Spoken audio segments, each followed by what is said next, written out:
Hello everybody, today we will discuss about the problems of capacitor, capacitance and the potential difference, energy stored in it। और ये जो हैं जो numericals हैं वो कई जगह पूछे जाते हैं, तो उसके लिए आपको आने चाहिए किस तरीके से सॉल्व करते हैं, और वो इस तरीके से Figure show the two identical capacitors C1 and C2, each of 1 microfarad capacitance connected to the battery of 6 volt. Initially, switch S is closed. After some time, S is left open and dielectric slab of dielectric constant K is equal to 3 are inserted to fill completely the space between the plates of the two capacitors. How will the charge? Second, the potential difference between the plates of the capacitor be affected after the slab are inserted. ये figure दे रखा है आपको। इसमें 6 volt battery connected है, दो capacitor हैं C1 C2, दोनों 1 microfarad के। इनिशियली यानी स्टार्टिंग में एस स्विच जो है वो यहाँ से क्लोज था, यानी वोल्टेज दोनों साइड और करंट जो है जा रहा था। फाइनली इसको ओपन कर दिया गया है और इसमें जो चार्ज है और पोटेंशियल डिफरेंस है बिटवीन द प्लेट्स ये कैलकुलेट करने के लिए कहा गया है। इसका सॉल्यूशन इस तरीके से है। With the switch S close, जब स्विच क्लोज रहता है initially, V1 and V2 is 6 volt है और चार्ज जो है Q1 Q2 इज, इसका फॉर्मूला आपको मालूम है already, Q is equal to CV, C is capacitance, V is the voltage. तो यही दोनों के लिए यूज होगा। 1 into 1 microfarad into 6 that is 6 micro coulomb. ये इतना माइक्रो कूलम जो है चार्ज दोनों में। With dielectric slabs are inserted, capacitance on each of the capacitors become 3 microfarad. जब उसमें 3 स्लैब का हम इंसर्ट करेंगे डाइलेक्ट्रिक स्लैब, तो दोनों का जो कैपेसिटर है वो चेंज होगा 3 माइक्रोफैरड का, क्योंकि जो डाइलेक्ट्रिक स्लैब का जो स्लैब है इसका डाइलेक्ट्रिक कांस्टेंट जो है वो 3 है। तो पोटेंशियल डिफरेंस हम जब इसे ओपन कर दिया, जैसे स्विच को आपको डायग्राम दिखाता हूँ। डायग्राम में आप देखेंगे जब इसे ओपन कर दिया है तो यहाँ से वोल्टेज नहीं जा रहा है, सिर्फ इसी से जा रहा है। तो पोटेंशियल डिफरेंस इसमें तो है वो चेंज होगा और इसमें चेंज नहीं होगा, तो यही चीज़ ली जा रही। Potential difference in C1 V is V 6 volt, 6 volt है, तो चार्ज जो लगेगा that is charge equal Q जो 3 माइक्रोफैरड है, माइक्रोफैरड इंटू 6 18 माइक्रो कूलम जो है चार्ज आएगा। विद स्विच एस ओपन, यानी स्विच ओपन करते हैं तो पोटेंशियल डिफरेंस जो है वो अब न्यू वैल्यू अटेन कर लेगा, क्योंकि उसमें चेंज कोई वोल्टेज तो आ नहीं रहा है, तो वोल्टेज जो चेंज होगा उसे कैलकुलेट करेंगे कि इनिशियली जो था हमारा 6 माइक्रो कूलम था, तो अब 3 माइक्रो कूलम हो गया जब उसमें डाइलेक्ट्रिक स्लैब इंसर्ट कर दिया। तो इससे कैंसिल करेंगे तो वी गॉट द 2 वोल्ट्स। तो अब हमारा को चार्ज कैलकुलेट आएगा, वो आएगा Q is equal to CV। Q is 2, और जो अब आपको मालूम था ऑलरेडी Q इज़, ये पहले ही मैंने लिखा है भी था, Q into that mean insert जो करा है हमने डाइलेक्ट्रिक स्लैब 3, तो 3 माइक्रो फैरड का हमारा जो है चार्ज आया था। तो यही इसे हमने कैलकुलेट करा था।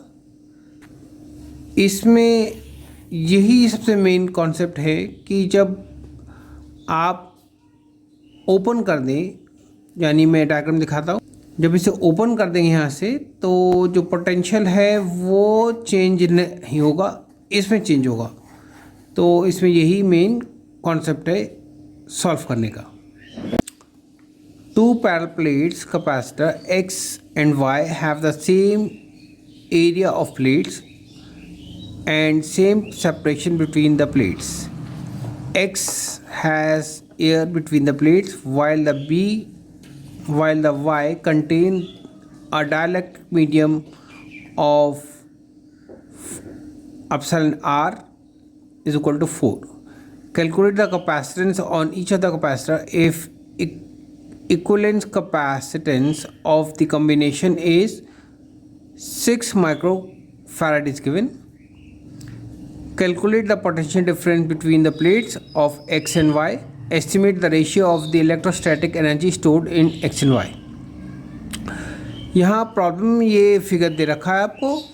इसके अंदर बताया X और Y दो कैपेसिटर हैं, उनका सेम एरिया है ऑफ प्लेट्स, सेपरेशन सेम है, यानी कि आपको ये बताना है हमको इसमें कैपेसिटेंस हर एक तो मतलब हर एक का, मगर इसमें Y में जो डाइलेक्ट्रिक मीडियम है एप्सिलॉन R 4 का इंसर्टेड है, तो ऑब्वियसली इसका कैपेसिटेंस डिफर होगा इस वाले से, यानी इसका अलग होगा, नहीं तो दोनों का सेम ही कैपेसिटेंस रहता। दोनों सीरीज़ में लगे क्योंकि कोई रास्ता आ जाने का है नहीं।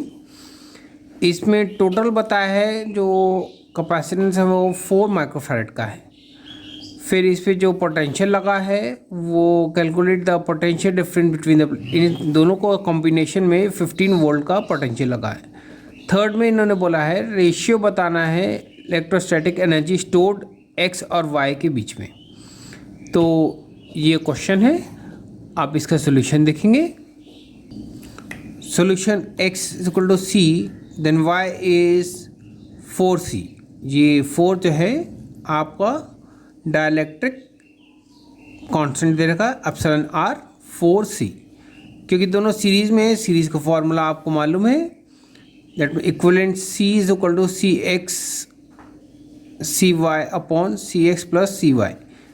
तो c की वैल्यू c है और y की जो है 4c है, तो वैल्यू कैलकुलेट करेंगे। ये that means 4c square upon 5c, c से कैंसिल c स्क्वायर वाला, यानी हमारे पास बचा 4/5c, और ये जो टोटल इक्विवेलेंस हमको दे रखा था 4 माइक्रोफैरड का दे रखा था, तो क्रॉस मल्टीप्लाई करेंगे तो जो हमें वैल्यू आएगी वो 5 माइक्रोफैरड की आएगी, यानी x जो है Cx जो है हमारा 5 माइक्रोफैरड का आया। अब हमें वैल्यू ऑलरेडी मालूम थी Cy की, जब उसमें C की वैल्यू थी तो वो था 4c। C की वैल्यू हमने कैलकुलेट करी 5 है, तो 5 × 4 20 माइक्रोफैरड आया। टोटल चार्ज अब दोनों का कैलकुलेट करना है। टोटल चार्ज का फॉर्मूला जो लगता है वो लगता है Q is equal to CV। Q जो है हमें कैलकुलेट करना है, C इज़ 4 माइक्रोफैरड और V इज़ 15 वोल्ट्स, ये ऑलरेडी गिवन है। मल्टीप्लाई करा, दैट इज़ 15 4 60 माइक्रोफैरड। माइक्रो दे लगेगा, माइक्रो कूलम, सॉरी कूलम लगेगा, इन दोनों को वैल्यू करेंगे तो कूलम। और पोटेंशियल जो कैलकुलेट करेंगे that is Vx is equal to Q upon CV। तो Q हमारा 60 है और कूलम जो है जो चार्ज था हमारा वो था 5 माइक्रोफैरड का। इस पे जो पहले वाले पे यानी कैपेसिटेंस से ये Cx जो है हमारा ऑलरेडी गिवन है, 5 जो हमने कैलकुलेट करा था 5 माइक्रोफैरड आया था, तो माइक्रो से माइक्रो कैंसिल, दैट विल 5 से 12, 5 to 5 12 = 60, तो 60 वोल्ट्स आ गया। इसी तरीके से हम Vy का कैलकुलेट करेंगे, Q upon CY 60 microcoulomb upon 20 microfarad, micro cancel 20, that is 3 volts. अब इनका रेशियो देखेंगे। रेशियो में आएगा energy stored in X upon energy stored in Y।